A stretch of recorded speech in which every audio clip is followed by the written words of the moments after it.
മുംബൈ ഭീകരാക്രമണത്തിലെ പ്രധാന സൂത്രധാരനാണ് തഹാവൂർ റാണ.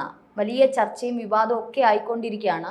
അപ്പോൾ അതിലെല്ലാവർക്കും ഒരു സംശയമുണ്ട്. അദ്ദേഹത്തിൻ്റെ ഒരു കൂട്ടുപ്രതി ഡേവിഡ് കോൾമാൻ ഹെഡ്ലി, ഇദ്ദേഹം ആരാണ്? ഒരു വളരെ പ്രസക്തമായ ചോദ്യമാണ് രഞ്ജിനി ചോദിച്ചിരിക്കുന്നത്. തഹാവൂർ ഹുസൈൻ റാണയെക്കുറിച്ച് തലങ്ങും വിലങ്ങും ചർച്ച നടക്കുന്നുണ്ട്. റാണ കേരളത്തിലടക്കം വന്നതിനെക്കുറിച്ച് പറയുന്നു. വലിയ രീതിയിൽ ഈ റാണയെ അമേരിക്കയിൽ നിന്ന് നിയമ നടപടികൾ പൂർത്തിയാക്കി ഇന്ത്യയിൽ എത്തിച്ച് NIA കസ്റ്റഡിയിൽ കൊണ്ടുവരാൻ സാധിച്ചതൊക്കെ വലിയ നേട്ടമാണ്. BJP സർക്കാരിൻ്റെ, കേന്ദ്ര സർക്കാരിൻ്റെ, മോദി സർക്കാരിൻ്റെ വലിയ നേട്ടമായിട്ട് വാഴ്ത്തിപ്പാടുന്നുണ്ട്.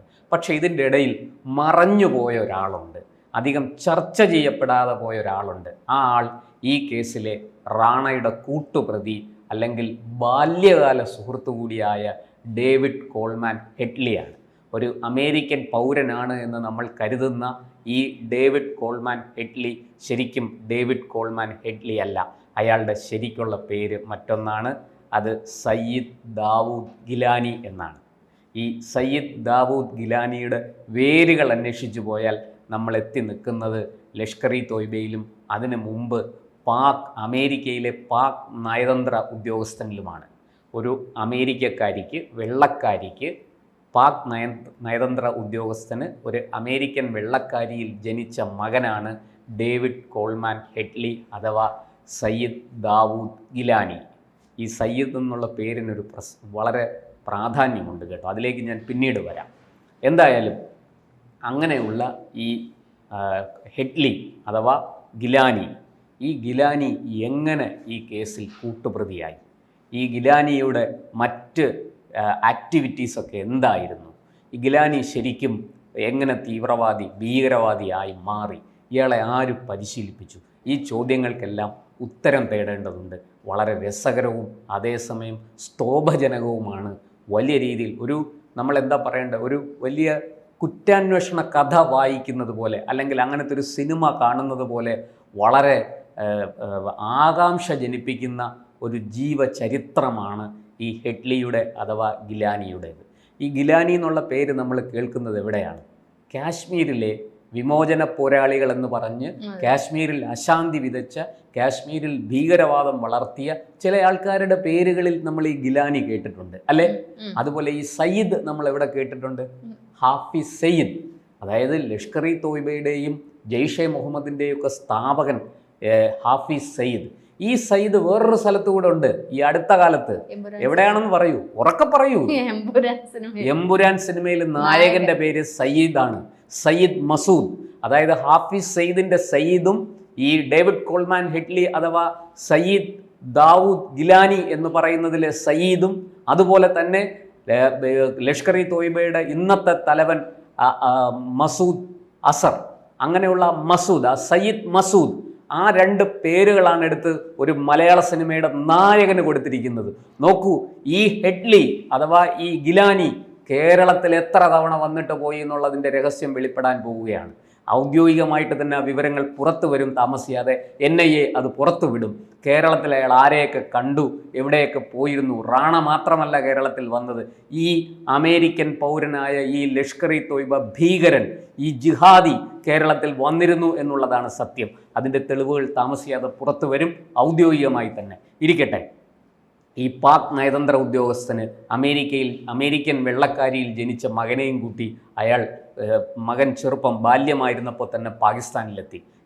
പാകിസ്ഥാനിലെ ഒരു മിലിറ്ററി സ്കൂളിൽ അയാളെ പഠിപ്പിച്ചു. അവിടെ കിട്ടിയ കൂട്ടുകാരനാണ് തഹാവൂർ ഹുസൈൻ റാണ. അങ്ങനെയുള്ള ഈ റാണയും ഈ ഗിലാനിയും ആത്മാർത്ഥ സുഹൃത്തുക്കളായി. പിന്നീട് അവർ വഴിപിരിഞ്ഞു. ഇയാൾ ഗിലാനി തിരിച്ച് അങ്ങോട്ടേക്ക് പോയി, അമേരിക്കയ്ക്ക് മടങ്ങി. പിന്നീട് അവർ തമ്മിൽ വീണ്ടും കാണുന്നുണ്ട്. അന്ന് കാണുമ്പോൾ ഈ ഹുസൈൻ റാണ ഒരു കനേഡിയൻ പൗരനായി കഴിഞ്ഞു.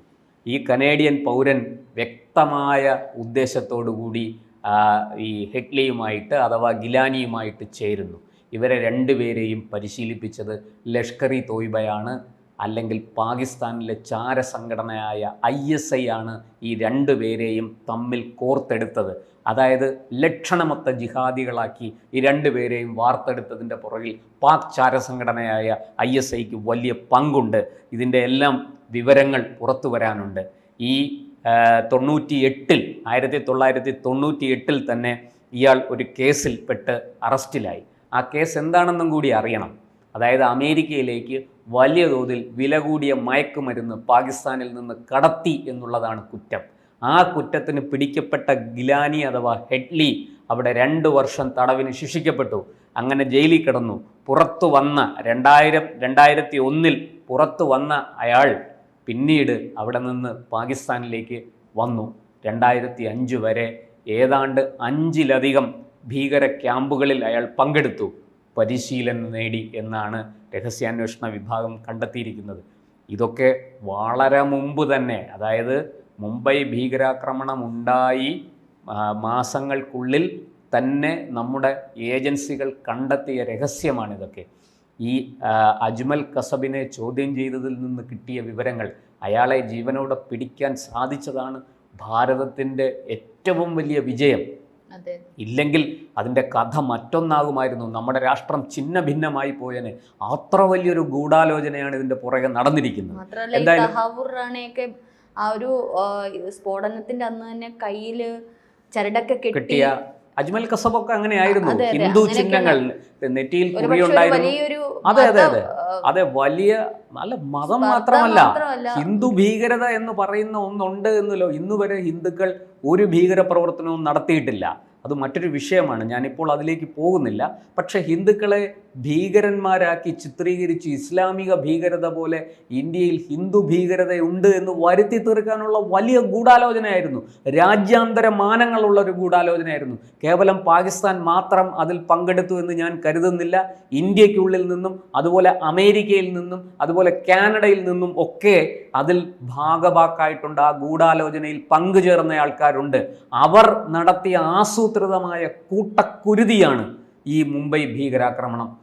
ഞാൻ വരുന്നു, അത് നമുക്ക് മറ്റൊരു വിഷയമാണ്. പിന്നീട് അതിലേക്ക് നമുക്ക് മറ്റൊരവസരത്തിൽ ചർച്ച ചെയ്യാം. എന്തായാലും ഈ 2005 ഇവർ വീണ്ടും സന്ധിക്കുന്നു. റാണയും ഈ ഗിലാനിയും തമ്മിൽ സന്ധിക്കുന്നു. അങ്ങനെ സന്ധിച്ച് അവരെ ISIയുടെ നിർദ്ദേശമനുസരണമാണ് പിന്നീട് അവർ പ്രവർത്തിച്ചത്. അവർ ഇവിടെ ഈ ഇന്ത്യയിൽ ഒരു ഇമിഗ്രേഷനുമായി ബന്ധപ്പെട്ട് ട്രാവൽ ഏജൻസി, ഒരു കമ്പനി തുറക്കുന്നു റാണ. ആ കമ്പനിയിൽ അതിൻ്റെ ഭാഗമായി അതിൽ സഹകരിക്കാൻ, അതിൽ പങ്കെടുക്കാൻ അതിലെ ജീവനക്കാരനായിട്ട് ഈ ഗിലാനി എന്ന ഹെഡ്ലി വരുന്നു. അങ്ങനെ വന്ന ഗിലാനി അഥവാ ഹെഡ്ലി എത്ര തവണ കേരളത്തിലടക്കം വന്നു, എവിടെയെല്ലാം പോയി എന്നുള്ള വിവരങ്ങൾ പുറത്തു വരാനിരിക്കുകയാണ്. എന്തായാലും ഇത് ഈ 2006-നും 2008 മുംബൈ ആക്രമണം നടക്കുന്ന 26/11 എന്ന തീയതിക്കുമിടയിൽ ഇവർ നിരവധി തവണ ഇന്ത്യയിൽ വന്നു പോയി എന്നുള്ളത് സത്യമാണ്. ഇതിനെക്കുറിച്ച് കൃത്യമായിട്ട് കൂടുതൽ വിവരങ്ങൾ താമസിയാതെ പുറത്തു വരും. ഔദ്യോഗികമായിട്ട് തന്നെ അത് NIA പുറത്തുവിടും എന്നാണ് ഞാൻ പ്രതീക്ഷിക്കുന്നത്. എന്തായാലും ഇമിഗ്രേഷൻ മേഖലയിൽ നമ്മൾ ആലോചിക്കണം. ഈ ഇമിഗ്രൻസ് എന്ന് പറയുന്നത് കുടിയേറ്റക്കാരാണ്. കുടിയേറ്റക്കാർക്ക് വേണ്ടിയിട്ടുള്ള പ്രവർത്തനങ്ങൾ, അതിൻ്റെ വിസയും കാര്യങ്ങളും, വിദേശ രാജ്യങ്ങളിൽ നിന്ന് ഇവിടേക്ക് ജോലിക്ക് വരുന്നവർ, ഇവരെയൊക്കെ കൈകാര്യം ചെയ്യുന്ന ഒരു സംവിധാനത്തിലാണ് ഇവർ പ്രവർത്തിച്ചതെന്ന് കൂടി നമ്മൾ മനസ്സിലാക്കണം. എന്തായാലും ആ ഒരു ഇമിഗ്രേഷൻ കമ്പനിയുടെ മേൽവിലാസത്തിൽ ഇവർ ഇന്ത്യ മുഴുവനും കറങ്ങി. ഇന്ത്യ മുഴുവനും അവർ ആരെയൊക്കെയോ സന്ദർശിച്ചു, ആരുമായൊക്കെയോ ചർച്ചകൾ നടത്തി, എന്തൊക്കെയോ ആസൂത്രണം ചെയ്തു എന്നുള്ളത് സത്യമാണ്. എന്തായാലും അവൾ കൃത്യമായൊരു ടാർഗറ്റ് വെച്ച് തന്നെയാണ് മുന്നോട്ട് പോയത്. അതിൻ്റെ ഫലമാണ് ഈ 26/11 മുംബൈയിൽ അരങ്ങേറിയ ആ സൂര്യാസ്തമയത്തിന് ശേഷം അരങ്ങേറിയ കൂട്ടക്കൊല, ആ കൂട്ടക്കുരുതി. 166 എന്നും 175 എന്നും പറയുന്നുണ്ട് പൊലിഞ്ഞുപോയ ജീവനുകളുടെ എണ്ണം.